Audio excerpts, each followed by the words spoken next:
So we'll move on to sort of the meat and potatoes of today's presentation, which is our panel discussion.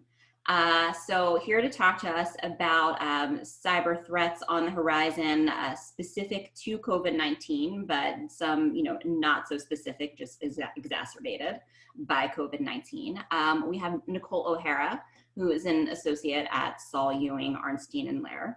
Along with Kevin Hyde, president and co-founder of Lehr Security. So I'm going to turn it over to Nicole and Kevin. I'll have them both introduce themselves in just a couple sentences about their background and then launch into this conversation. A reminder, questions and answers in the Q&A window, and stand by for Nicole. Thanks, Danielle. My name is Nicole O'Hara. I'm an associate at Saul Ewing, primarily in the Wayne office in Pennsylvania.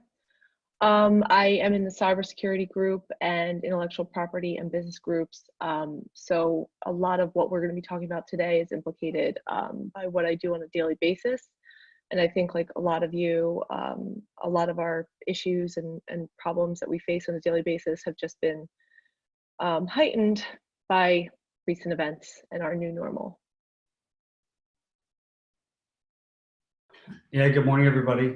Kevin Hyde, I'm the founder, co-founder, and president at Lehr Security. We got our start at Lehr. My business partner, Jeff Lipson, and I both were Marines in the intelligence community, worked at the NSA and Cyber Command, and then started Lehr Security around 2014.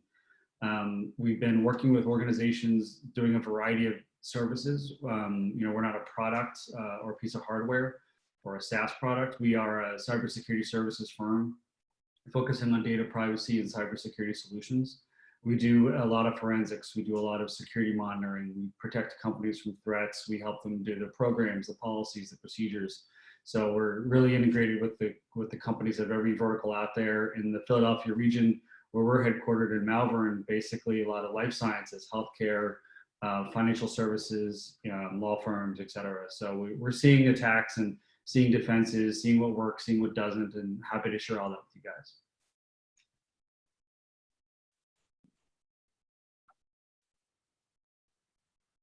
So some of the risks that we're going to be talking about are not going to be news to anyone, I think, on the call. Anytime that there's a vulnerability or an opportunity, hackers are going to jump in, especially now that we're all self-isolated or working within a different framework than the one to which we're accustomed. So I think that a lot of the risks that we initially had attempted to address on this webinar, again, just have become exacerbated by the COVID-19 updated reality. You can advance. And since we're all working from home and a little bit stir crazy, we had to use at least one super tired meme. So we apologize. It's probably not the last, but you guys will survive, we promise. But essentially this slide is intended to indicate that, of course, we all are under a new normal. We're stressed. A lot of us are homeschooling, dealing with things that we haven't had to deal with, at least on a prolonged basis. So, this is just a fertile breeding ground for issues.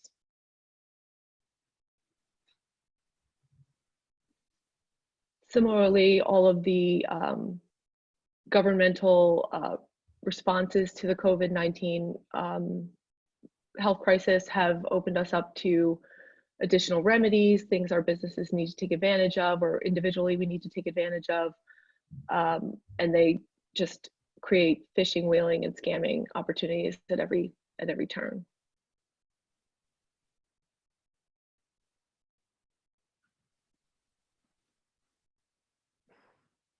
So I would say that this is really where we, the issues that we have identified that have been made much worse in the COVID-19 crisis are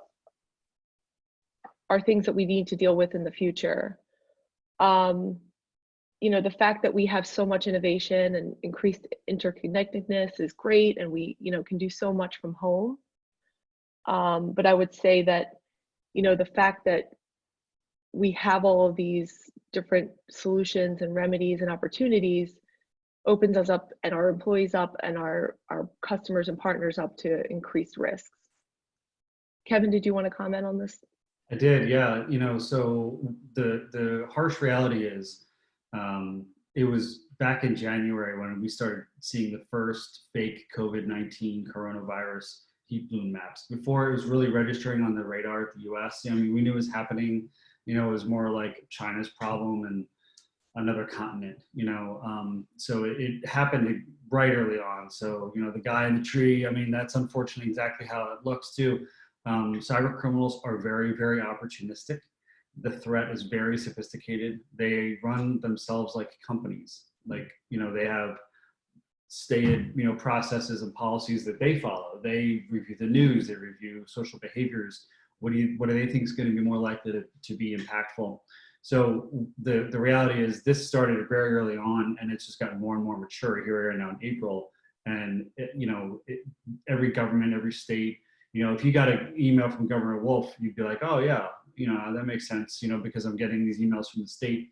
And it's these solutions that companies put in place are no longer working, because when you're on the internet at work is not actually like the internet at home.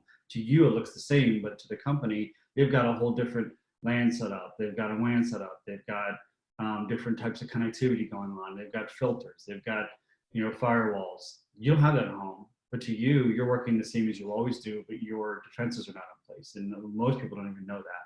So reiterating here what Nicole said, this is really crucial that people understand your defenses that were normally in place are simply not in place anymore. So all these social engineering attacks you'd normally not fall for, or the hacking attempts that normally wouldn't work, they're working now. And so the rapid rise of attacks and their effectiveness has just gone straight up. So I think if you could take away one point from this presentation, it might be, Kevin, jump in if you disagree. When you're looking at your policies and procedures and your staff training, ask yourself, is this more sophisticated or less sophisticated than a hacker in Eastern Europe or somewhere? You should have at least as good HR policies, IT policies, information protection policies, and training as these hackers. It's a low bar, but I think it could help. Yeah, and as you continue on here, cyber hygiene, as we call it, really makes a big difference. And those are the most basic foundational things that you should be doing, knowing how to click and whatnot. And we can get into more detail about that, but you're right, the basics really do go a long way. And I think we've all, witnessed or even experienced the risks of data breaches or breaches of our systems, and can fathom, if not experience directly, the costs. Theoretically, cybersecurity is not the same as privacy, but breaches of systems and information are often overlapping. And, the costs can be incurred by having to do a breach response, notifying, affected individuals. If it's third-party data breach, you can be subject to private lawsuits, governmental action, regulatory action. The business costs can be catastrophic. The fact that you have to deal with this and your operations are disrupted, the fact that you have maybe a PR issue to address. And then, just a side plug for intellectual property, if your intellectual property is a bit implicated and that is a big piece of your business, that can be hugely disruptive to your downstream plans and long-term plans for your business. One thing I'll touch on the privacy side. So when it comes to privacy, people can almost get privacy better than they get cybersecurity. Privacy feels like I know what that looks like. It means I sign a HIPAA privacy policy when I go to the doctors, or it means that I clicked on the thing to say it's okay if you store my cookies, and that looks like privacy. And people feel like they get that. It's almost easier to understand. It's more black and white. Cybersecurity is a little more enigmatic. It's hard to understand what comprises cybersecurity.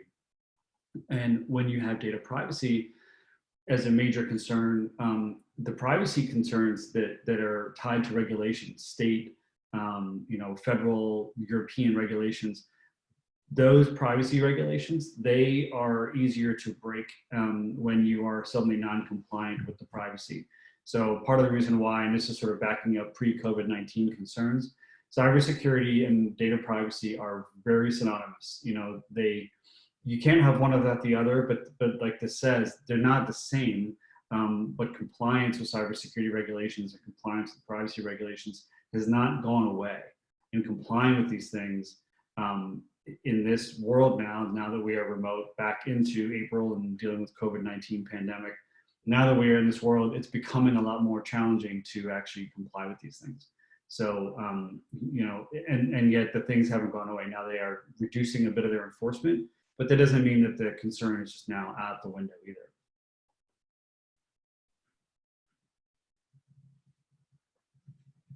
So we'll discuss a little bit of what, you know, the information security, you know, sort of broad category, and the things that can go wrong. You know, not to put you on the spot, Kevin, but do you want to talk about all the things that can go wrong? I would love to talk about all the things that will go wrong. Enjoy that. And think about, oh my God, everything's going to go wrong. You know, so when it comes to, if I was in a room and I asked everybody to raise their hands, which I'd love if I was in a room right now with lots of people because I'm that much of an extrovert. But if I said, have you heard of ransomware? Have you heard of a business email compromise? Have you heard of IP being stolen? Have you heard of the breach of privacy protections? Everyone would probably say yes. I think I'm probably talking to a group of people who are educated in the news, you're in business, you get that these things are important to look for, to defend against. The key though is none of these things are new, but they are all being proliferated at exponential rates more so than they were 2 to 3 months ago. It's becoming easier to proliferate ransomware. Ransomware now, and let me just put yourself in I'll stop at ransomware actually. If you think about the situation you're in now, your workforce is mostly remote or entirely remote. Your network defenses you had in place are no longer there because they were for the internal network or even the external network. Hopefully everyone's using their VPNs. Hopefully they're not letting the kids use their company laptops to do homeschooling because I know that happens. So ransomware now is just much easier to get into your system because it's usually proliferated through social engineering. Social engineering is when you fake out the person through an email, a text message, a chat function. You get them to click something, download something, put in their email credentials on a fake landing page. Social engineering is the key here. It's making it easier to proliferate all these attacks. So it's not that these attacks themselves are so new, it's that the social engineering vectors that were, sorry, I'm remembering, I have all my jargon. Vector is just your angle of attack. Like how are they going to get in there? When these social engineering vectors are now much broader and people are thirsty for information because they're fearful and attackers are relying on your willingness to be curious, to be nice, to donate money, to donate supplies, and they're putting out all this fake information to get you to click and download and enter credentials. And once you do it, you're much more likely to create a ransomware attack, which imagine dealing with a ransomware attack while you can't even put your fingers on your workforce. You can't even figure out who's where and who clicked on what, and how would I know? I mean, your email system can get compromised easily and touches your business email compromise. Ransomware attacks have gone up, not down. The prices for ransomware have gone up, not down. Business email compromise is one of these things that, you know, you accidentally click on an email, someone gets into your system, they change your routing information, and when you send your next invoice to a vendor or vice versa, it goes to the attacker's bank account. That's gone up, not down. And those prices were actually going way up. In fact, a quick story, we worked with a company, a property management company that wired a little over $1 million. They were definitely in a bad spot. They were able to get more than half of it back from the bank, but they still lost several $100,000. The attack was, you know, brutal. It was quick, you know, and they still went out several $100,000. It could have been more. But the numbers have gone up. So they used to be the ransomware attacks would be $20,000, $30,000, which still sounds like a lot, but they've gone up from there. They're now mostly in 6 figures because companies, now you're watching your cash flow. Now you're trying to make sure your client, your customers are all paying their bills. And then now you also have to worry about a ransomware attack, or you also have to worry about potentially compromising your routing information. It's not fair. So, you know, my empathy and my heart goes out. It sucks that this is the reality. It's not fair, but this is the reality we're in. And, you know, we're trying to understand what's the new baseline. So understanding that these things are just more likely to happen.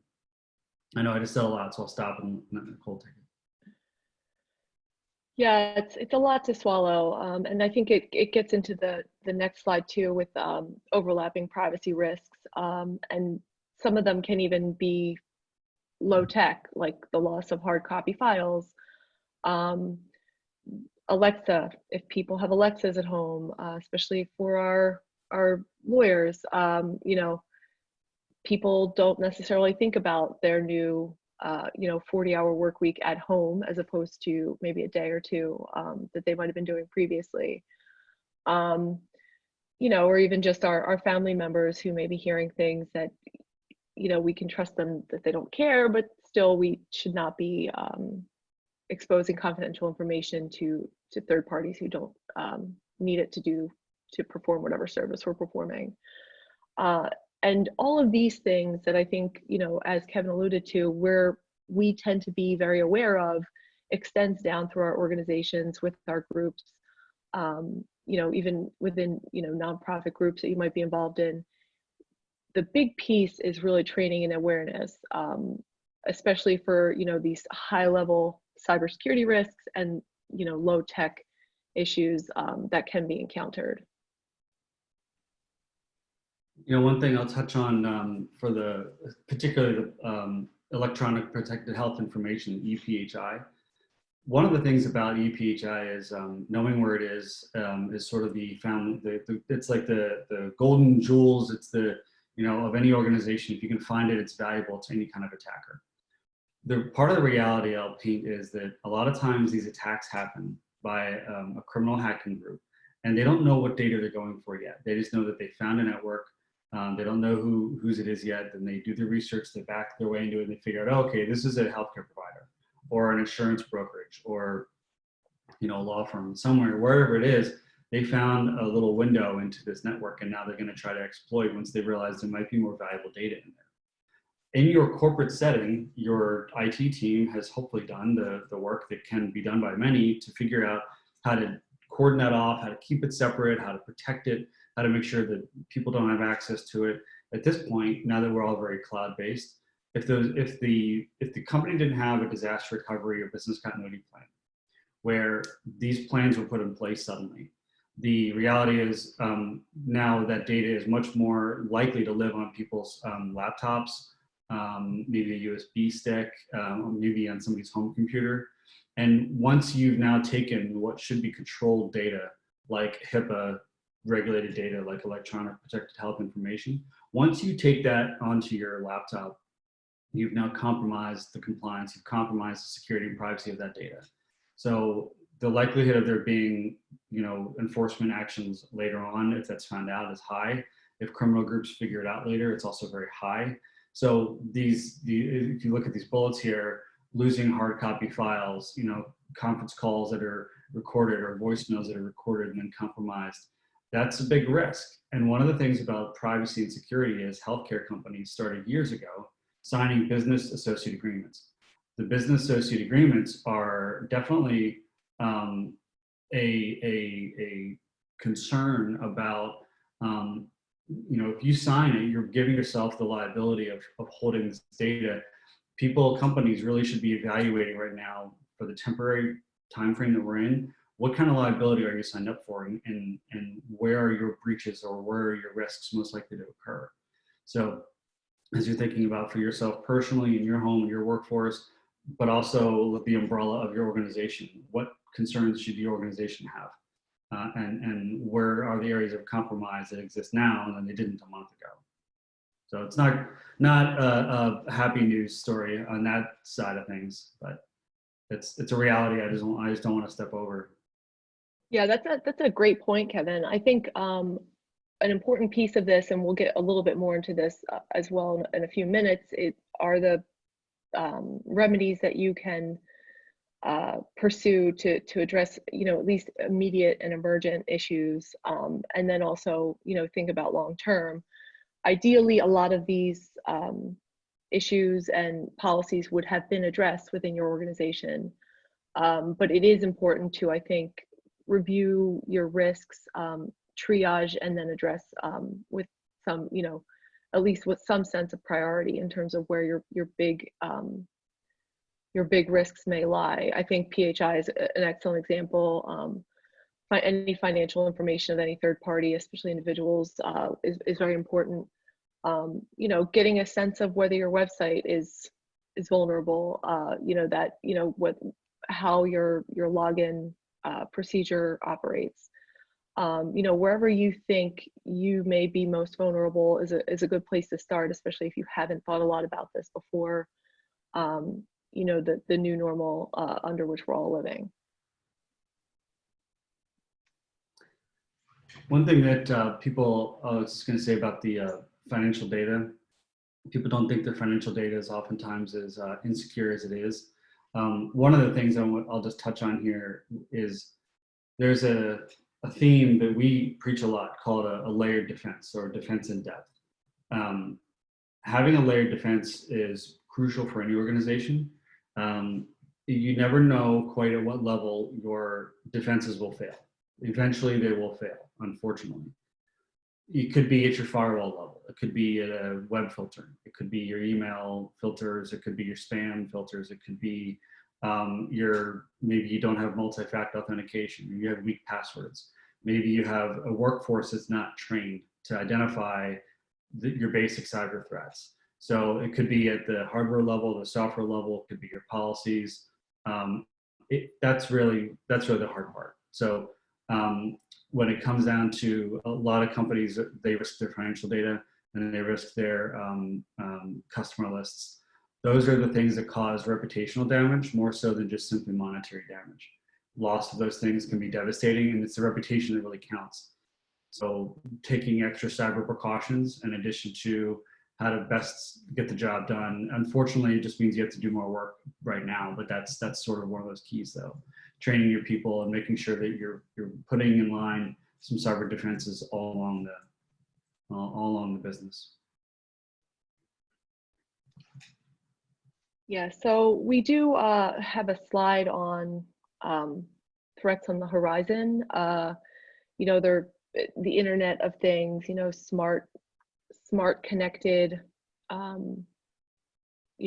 cars and appliances and devices and everything, do make us more vulnerable to these types of attacks, and injuries and losses and potential liability. I think that's an important piece. I don't know if we want to spend too much time discussing this to the extent that we have some more pressing concerns. Kevin, did you want to talk at all about sort of the more forward-looking topics that we had initially hoped to cover? Yeah. So, when it comes down to it, what's on the horizon is a little bit of more of the same, in that the social engineering attacks are likely to be more prevalent, more spread wide, because you're more likely to subscribe to newsletters, subscribe to somebody's email chain, subscribe to the World Health Organization, for instance. And we mentioned earlier that they famously had an attack early on in this pandemic.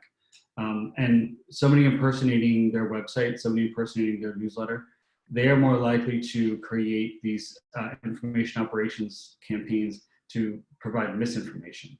They're likely to, as we say here, weaponize information, make it look like companies, countries, states aren't getting the job done. And part of the fallacy people have is they try to think about why.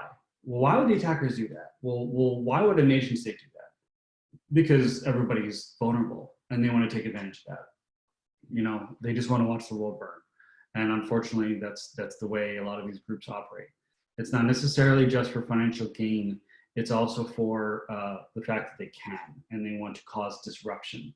They like the idea that a lot of the cyber criminal groups are right underground. They like the idea that they can destabilize corporations. They can destabilize the way a state or a federal government's running, if it's not in the US, but in some other country.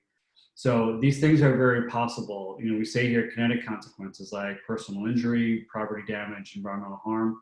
You know, unfortunately right now, the countries, the US, the countries, facilities are more at risk now. The SCADA systems and ICS systems, water treatment plants, sewage treatment plants, electrical grids, these things are a little bit more vulnerable now than they were because of the fact that we're running a much more scaled down workforce, and the general protections, the general level of vigilance you used to have is just not there. And so they're trying to worry more about getting the job done and trying to hope the humanity is behind them. But unfortunately, there's this terrible onslaught of cyber criminals that are going to take advantage. And it's sort of a, you know, it's a battle of good and evil. And we're trying to make sure everyone here has the right level of knowledge. We just want to reset the baseline for danger and risk is now higher. And it's going to stay that way for a little while. That's why we're talking about here what's on the horizon. It's going to stay that way for a little while. You know, the more you open your home up to your corporate work styles, and the more you're working on your corporate information systems, potentially in your home, potentially in your home computers, you're opening up with the defenses that were previously in place back in, you know, your corporate side. And the more we're at home, the more we are more likely to implement these smart home, smart connected devices, which you know, open us up to those Internet of Things attacks, and also open us up to sharing corporate information with parties that we may not want to be doing that. Yep. So let's maybe talk about some solutions. I hate to sound like a lawyer, but of course, policies and procedures are always excellent in every situation and super fun to talk about. I think that is something you can even start to think about now if you haven't really put anything formal in place yet. I think it gets back to some of the risk tiering that Kevin was talking about in terms of really looking at, you know, what your people are doing, what information is being transferred, or, you know, what is really necessary to be using and accessing at this time. And how you can at least start to think about ways to protect yourself and your company or your organization. So, you know, when it comes to, there's some IT best practices that I'll hit on right away. One, I'm going to say multi-factor authentication. If I could hammer home one thing, it's that in order to keep the risk of compromising your credentials, anytime you would authenticate, log into a website, a company portal, your VPN, anything, making sure that you're using multi-factor authentication is key. It's possible to get around multi-factor. My teams have done it, but I can tell you it takes some concerted effort. It's more difficult, it takes more time, it's more targeted. What you want to think about in the ways, or what should I do now? You want to be a hard target. Have more defenses in place to be a hard target. It's just like the old analogy from, you know, being out in the woods with your buddy, you come across a bear, you know, and you stop and put on your running shoes, and the guy's like, what are you doing? Like, I don't have to outrun the bear, I just have to outrun you. Unfortunately, that's the way it is. That's where you're at right now. You have to outrun everybody else and be a harder target. The harder of a target you are, and the more trained and defensive your workforce is, the more cyber criminals who are out there for the low hanging fruit are gonna say, that's too much effort. I don't wanna have to worry about that. You know, I just want to go where it's easy, because right now, less sophisticated criminals are having a higher rate of success. So you want to keep the less sophisticated criminals down at their level. And if somebody's going to really try to come after your data, your company, whatever, you want to keep them coming at a higher level. So when it comes down to it, use your company's VPN. You know, use multi-factor authentication. I would recommend pragmatically on your computers, if you are working on a home computer, have a separate profile for your professional, your corporate work style. If you have kids that have to use your computer for any kind of homeschooling, have a separate profile for that. That way you're less likely to compromise the work systems that you're working off of. You know, some of the things too is communication, over communicate in this time. what best practices are. You know, maybe if you got a weekly email from your IT staff saying, or your MSP or whatever you use, here's some best practices for this week. You know, here's the things to consider. Not just about security necessarily, but generally keeping people, raising their level of vigilance while they're at home. You go home, your defenses come down. You feel more relaxed, you're more at ease. You know, I'm in a safe place. But when you're back in your office, you know, more likely to think about being a little more heightened. You need to get back to that level when you're in your work zone at your home. I know it's not the most, you know, advantageous thing for you to do, but, you know, I don't want to change your mindset while you're working from home, but that is sort of the reality, is you need to raise that level of vigilance back up. Yeah, I think every cybersecurity program relies on the people, the processes, and the technology. And so I think that is a big piece of it. And depending on the extent to which you already have an IT team or infrastructure in place, your oversight might just be communication. I think either way, you should be communicating with your teams, just even for mental and emotional, you know, health and wellness checks. But I think, you know, depending on what you can do or what you already have the infrastructure for, oversight can provide a lot of, can raise a lot of red flags. You know, if you have some procedures in place where you have security monitoring systems or some sort of tech or software, looking at login records, especially now when people are working from home. You know, people tend to work different or longer hours. You know, look for heavy or unusual traffic. You know, looking for different software that might be interacting with your systems, your networks. Just being aware of these things. And if you do have an IT team, having a sense of what they're doing, when they're doing it, how frequently they're doing it, so that you can, you know, you could have a sense of what's happening, but also you can communicate to your teams, you know, that they have some, they know that things are going on in the background to protect them, and also to, you know, just as a reminder to them to maintain their vigilance. You know, one thing, Nicole, was thinking about it, if I had a chance to sit down as I was preparing for this, is talking through some things, you know, if I could sit down any number of CEOs and say, here's what you should tell your IT team. Take the corporate policies that you had that you think don't apply to people when they're at home, and think about what's the alternate version. There's the at-work version in the office, then there's the at-home version. Which of those policies are the same? Which of them are different? People might think, well, I'm at home, so nothing applies. Or I'm at home and everything applies, but I don't know how to comply with it. I don't know how to do that. So if you think about, there's the work style and the home style of those policies, which of those translate over? And then communicate it, put together a communication and say, here's our policy when you're at the office. At home, here's how we'd like you to enforce it. You know, I think there is a little bit of a fear factor that companies are afraid to impose these things on people when they're at home. I want to strongly suggest I'd rather you over-rotate towards enforcing it rather than you know, going too light, because again, we're dealing with a tough situation no matter what, and adding into it the fact that there's an increased likelihood of a cyber attack based on the fact that people are now you know, they're now in a space where they have to contend with too many distractions and you know, the workforce and whatnot. When it comes to you know, applications you're used to working with, it might be a good time to change your passwords. It might be a good time to realize that, you know, when you need to reset your computer now and then, you know, from like let it cold start, because you never know what's running off of it. If your computer sounds like it's going to take off like a space shuttle, time to shut it down, restart it. These are some really simple things, but they also make a big difference to you know, the way your applications are supposed to work. You know, re-authenticate, re-log in, don't share passwords. Have strong passwords and don't share them. That's another key thing. People are sharing passwords on applications across the company because they used to be able to authenticate from a different organization within the technology structure, and now they can't. So now they're sharing passwords. Also bad. Definitely don't want to do that.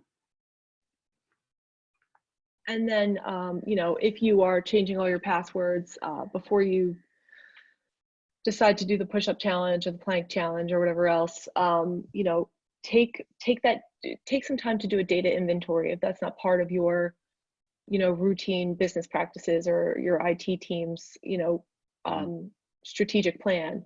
Get a sense of what's out there, what you need to be doing, whether or not you need some additional technology to protect the data or your business operations, or if you need to address or revisit certain policies or, you know, procedures to keep people on track. Another thing to do, I would say, from a personal standpoint, what everybody could do is have a password manager. You know, there's a couple out there. I like using a password manager because it centralizes your passwords with a master password into your vault, and then, you know, your laptop will authenticate your password on there. It's a good way to, and if you had to share a password, you can do it through there without actually showing people what the password is. So password managers are definitely a good option. We usually get a lot of requests for those. I will tell you, you know, there's several out there: 1Password, LastPass, Dashlane, several. Definitely recommend you use those rather than using the same password over and over again, or writing them down on a sticky note and hoping that you don't lose it, especially at home when, you know, you never know where things get to, especially if you're working from like your kitchen table. So definitely a password manager is a good idea. One thing I'll say is company-wide, if you could tell people how to update their passwords, it's a good idea, but then also use those password managers. When it comes to endpoint security, a lot of your laptops and your desktops in the offices have those. They should be working from home. I would recommend that you ask your IT staff, how do we know if it's working? You know, how do I know I'm not getting the normal alerts that I do? You know, just make sure that things are working the way they should be. Ask your IT team, you know, can you help me out? A little bit of an audit here. Is my computer working the way it's supposed to? Some things work correctly on the corporate network in the office. They don't work the same when they're off of that network. And also the VPNs, people are asked to use a VPN. Some people think it's too complex. I can tell you, we have a large financial services client in the area, and they had to create a way to hire 30 new help desk folks. They had to get on the phones. You know, you get C-level IT professionals that are basically trying to work on the, you know, call up and talk to the daughter of their employee because the employee doesn't understand how to reset the home router. They're going to get on the phone with the person's kids because, oh, I don't understand this. Deal with my kid. They'll do it. And, you know, that's just, that's like swatting flies out in the jungle. You're never going to get them all. And so they're trying, this is a company that's got thousands of employees. So they're trying to create a way to have them all be remote for who knows how long, and also not compromise the data in their financial services company. Highly regulated, very much at risk. So, you know, that's a really big key is knowing the space that you're in, trying to learn. The learning curve is very steep, unfortunately. Kevin, that actually dovetails with one of our general suggestions, which is, you know, be aware of and look for new tech that can help you accomplish all these goals. How feasible do you think that is right now with, you know, with how we're living? Yeah, I know, right? So I would say it's more like this.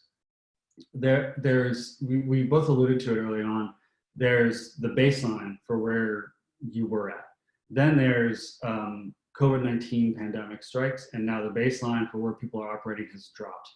The risks are higher, you know, the defenses are down, the policies aren't taken into effect. And so, and yet many of the compliance regulations out there are not being as enforced, but they are still prevalent and they're still present. And, you know, those things, the baseline has dropped. And so has a general level of vigilance. And so understanding that that's the case and that attacks are not necessarily newer, they're just more likely to be effective. You want to re-raise that baseline. You want to think about, how do I get the right, which policies actually will be effective from what we typically ask people to do. Rewrite them in a way that people can comply with them at home. Make sure that people's laptops are working correctly. Make sure that they're in a space where their endpoint protection they know is working. Their email spam filters, the VPN's working. There's those basics we just mentioned. But part of the key is too, that I would ask and implore CEOs, CFOs, CIOs to think about: how has your incident response plan changed? What is the likelihood that the incident response plan will work?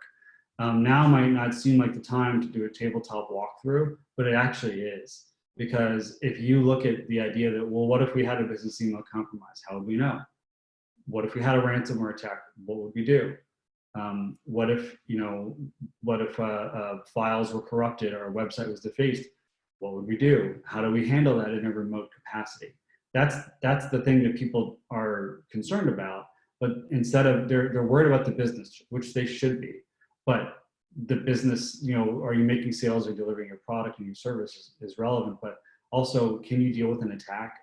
Probably not right now. And definitely talk through a tabletop, scenario with people, with your IT staff, with your risk managers, your general counsel. Think about, which vendors are really crucial for you.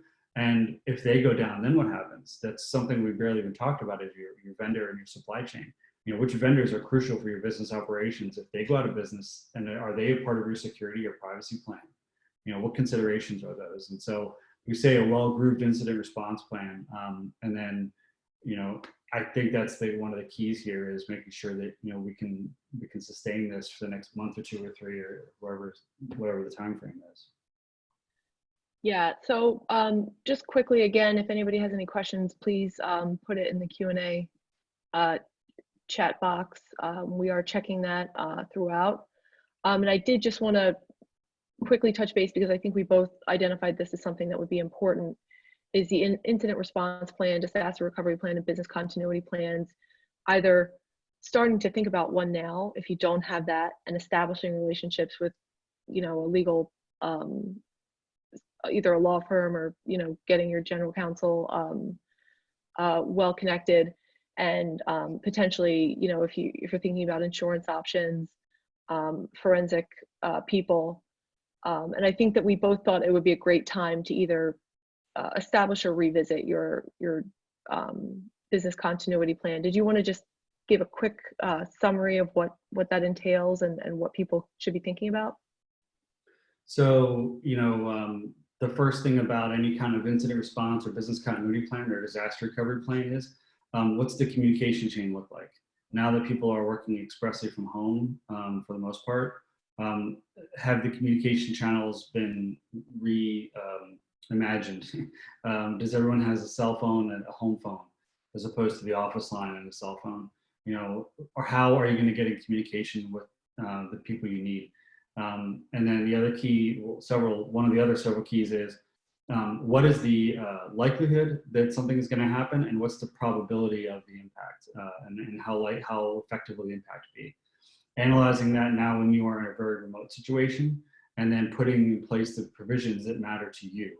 No two business continuity or incident response plans should be the same. Every company is different. So, when it comes down to it, you have to understand what are your major provisions there.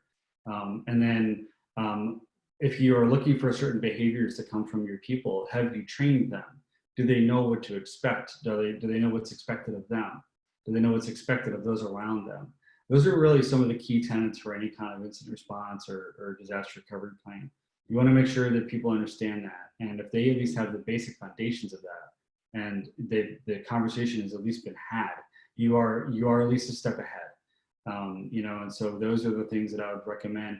And I'll say this to anybody here on the webinar: if you need to talk through these things, I'm more than happy to do so free of charge. We'll get our team, and you can have a conversation to say, what generally should we be doing? We're erring on the side of trying to give things away.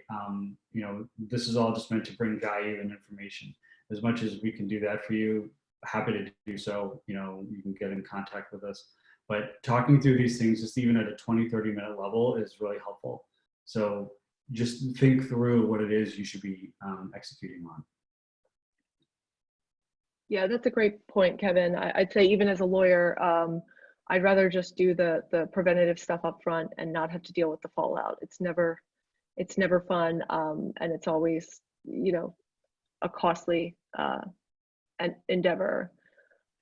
We do have a couple of questions about specific, SAS solutions that you might recommend. I don't have anything off the top of my head except for, as I might have indicated, I'm not a huge fan of Alexa and Siri and everything else that's listening to you. So just be mindful of that. But Kevin, if you have any specific suggestions or resources to point people towards, that might be helpful.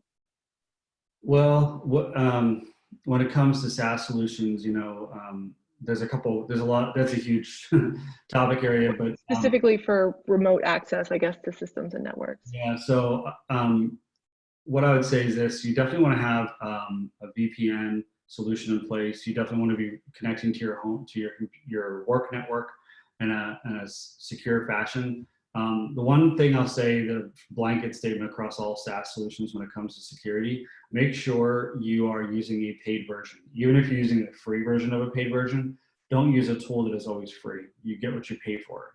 You're not assured of anything if you use the free version of something. You want something that's being maintained, updated. You want to make sure your operating systems are being updated, maintained, patched. You could ask your IT team, how do I do that?